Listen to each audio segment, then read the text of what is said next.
Hey guys, John Lee, Window Cleaning Resource. Hey, beautiful day, beautiful fall day in East Tennessee. As you can see over here, we're starting to get a little bit of color.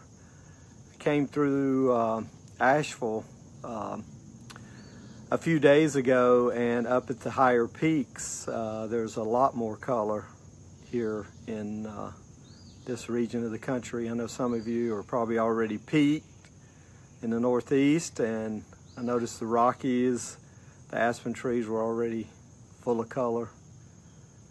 I love this time of year. I love the fall. You can see it's 75 here today, beautiful blue skies.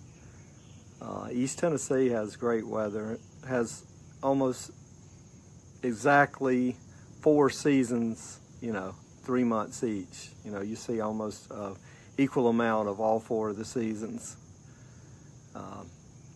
But enough of the weather. Today I want to talk to you, continuing with this whole series talking about water-fed purification, and now we'll move over into water-fed poles. Today I want to talk to you about clamps, and probably the part of a water-fed pole that gets the most use is the clamp. Usually the most problems that people have with a water-fed pole have to do with the clamping mechanism, mainly because it's really the only moving part on the machine, so to speak. It takes the most wear and tear.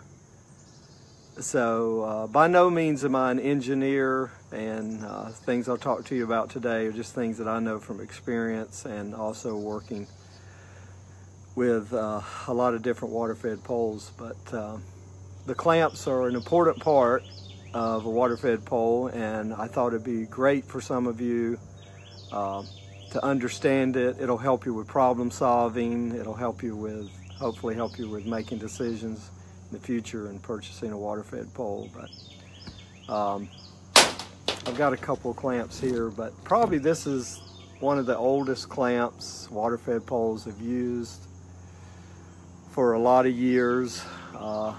Very common to see this on water-fed poles. Basically, it's a simple design. This is what in the engineering and manufacturing they call a friction clamp. As you can see, it's made out of a nylon material. It has the nuts and bolts that clamp it to the water-fed pole itself. You have 2 here, and basically you slip it onto the carbon fiber or aluminum and tighten those, and that uses friction to clamp it to the pole. Now, some manufacturers will add glue inside here for an added friction.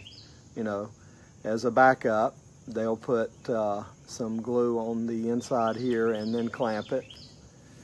And then the second part of the friction clamp is the top part, and this part here, most companies design it with a finger tightener or a wrench, some type of wrench, and it will tighten, and that friction against the carbon fiber will allow the pole not to slip. So you can release the friction, raise the pole up, and then tighten it down, okay? And so, as you can see, the friction happens on the inside here. So over a period of time, you will get some wear on the nylon, and that will cause you to have to adjust your friction more here. You'll notice your pole, what will happen is you'll notice your pole will start slipping more when you pull it out, and you're going up and down. The friction will push your pole down. You have to make the adjustment here in this part of the friction. So 2 parts, the part that clamps to the actual pole using friction, and then the part that attaches to the pole when you're adjusting it using friction. So that's your most basic clamp, nylon material. There are companies now that are making these in aluminum, a lightweight airplane or anodized aluminum, simply because The nylon is a softer material, of course, would crack more. The other difference is weight too.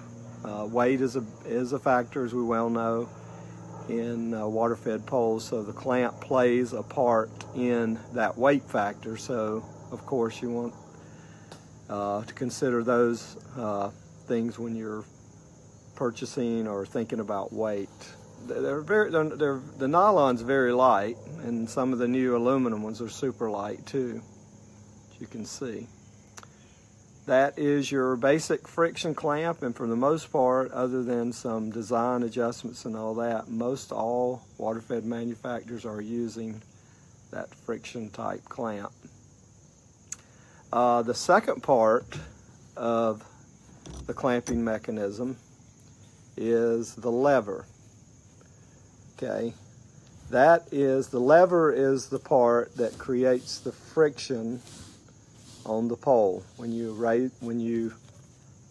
raise your pole out, then you will use the lever to cause the friction to keep the pole from sliding up and down or side to side. So it's a very important aspect of this whole clamp. As you can see, this one is a much smaller clamp, but it uses, instead of double, it uses just one single nut and bolt to tighten against the pole itself, against the carbon fiber. They also, on this one, did add some glue in of it. They took it one step further, which is interesting. You see how this is smooth here. They added these ridges, and from what I understand in engineering terms, and I don't know the term, I told you I'm not an engineer, but this adds more strength to the clamp. This raised ridges here, from an engineering point, makes the clamp a little bit stronger. But it still has, still the two parts here, the part that friction clamps to the carbon fiber, and then the part that goes to the pole. But this has a finger tightener here, so whenever you adjust, and this is something good for you guys to know, whenever you are adjusting one of these levers, always have the lever in the open position to adjust it. That's just good for the design of it. You have the finger tightener here where you can adjust, and most of the time you only need to adjust a very short distance. Okay, the smallest turn of the finger tightener will create a large amount of friction on the pole itself. Okay, so remember that. The lever itself is made up of a couple different parts. If you can see there, it has, we call this the pivot nut. This disc here is just a round cylinder. Okay, the round cylinder, as you can see, has a hole in it that's threaded, and the other aspect of it is the finger tightener screw, and this is basically a screw with a head on it that allows you to turn and tighten it. And what it does is it pulls that cylinder closer in, causing the friction to be closer, and then when you close the clamp, you have a tighter fit here. This. A couple of other things you can see on the design of this particular lever is they made the lever rounded. Okay, so as it, see if you can see it this way better, as it closes in the clamp, it rolls into the clamp itself, giving it a nice snug fit here. There. So that's the other aspect of a clamp, is the lever. So you have two parts. You have the clamp itself that goes on the pole, and then you have the lever, and then within the lever you have basically three parts. You have the lever itself, the cylinder, and the screw. So a lot of times I know you guys will order new clamps, and then you'll get the clamp and you'll go, oh, where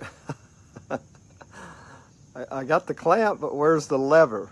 And different manufacturers supply different. Some supply the clamp without the hardware, some without the lever or the hardware, and some supply the clamp complete, you know, with the lever, with the screw, with the cylinder, and with the, you know, the clamp itself. So make sure you specify when you call and say, I need a new clamp. Well, do you need the lever or do you need the clamp? You know, which part broke? Because, you know, I've worked with a lot of different water-fed poles, and all the clamps do eventually wear out or break, you know. And, but, you know, eventually, because it is a moving part, you figure how many times in a day, if you're cleaning windows, that you're going to be adjusting this, you know, up and down. Eventually, you're going to get some wear and tear on it. But I hope this has been real helpful. If you guys have any other things that you're interested in, you know, as far as purification or water-fed poles, let me know. I'd love to talk more about that. But today I thought it'd be a good idea just to talk with you a little bit about clamps and how the clamps work and the different parts. And I hope you have a fantastic weekend. It's Friday, beautiful weather where I'm at. I know for some of you it's wet, for some of you it's probably cold, but get out there and enjoy the fall season and have a great weekend.